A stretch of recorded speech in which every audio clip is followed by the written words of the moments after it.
අයිබෝවන් සුබුදැසනක්. ඉතින් අදත් තව පුංචි ඔයාලගේ නිවහනට TTV Kids එකත් එක්ක.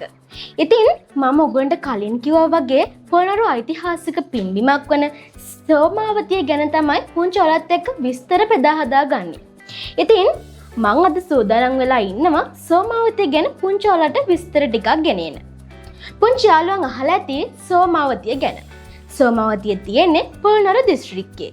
ඉතින් පොළොන්නරු දිස්ත්‍රික්කයේ ඓතිහාසික පින්බිමක් ලෙස හඳුන්වන්න පුළුවන් සෝමාවතිය.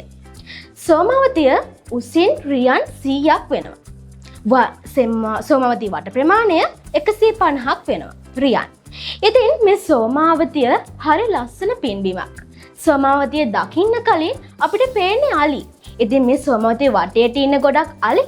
ඉතින් මේ අලි උදුරේනවත් සෝමාවතියට ගම් වතුර විපතෙන්වත් සෝමාවතියට කිසිම අනතුරක් වෙන්නේ නැහැ.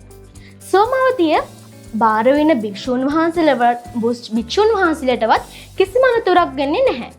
ඉතින් මේ සෝමාවතියේ බුදුරජාණන් වහන්සේගේ දකුණු දන්ත ධාතුව තමයි පූජා තැන්පත් කරලා තියෙන්නේ. ඉතින් මේ සෝමාවතිය විශේෂ වූ පුණ්‍ය භූමියක්. ඉතින් පුංචි ඔයාලට මම සෝමාවතිය ගැන විශේෂ වූ විස්තර කිව්වනේ. ඉතින් ලබන සතියේත් මේ වගේ පොළොන්නරු ඓතිහාසික පින්බිමක් ගැන ඔයගොල්ලොත් එක්ක විස්තර බෙදා හදා ගන්න බලාපොරොත්තු වෙමි. මම පුංචි ඔයාලගේ නිවහනින් සමුගන්න තමයි යන්නේ. ඉතින් හැමදාමත් TTV Kids එකත් එක්ක රැඳිලා ඉන්න කියලා මම ඔයගොල්ලෝගෙන් ඉල්ලනවා. ඉතින් මම තමන් කඩුව ටෙලිවිෂන් එක වෙනුවෙන් උත්තමා බුද්ධිනි. ස්තුතියි.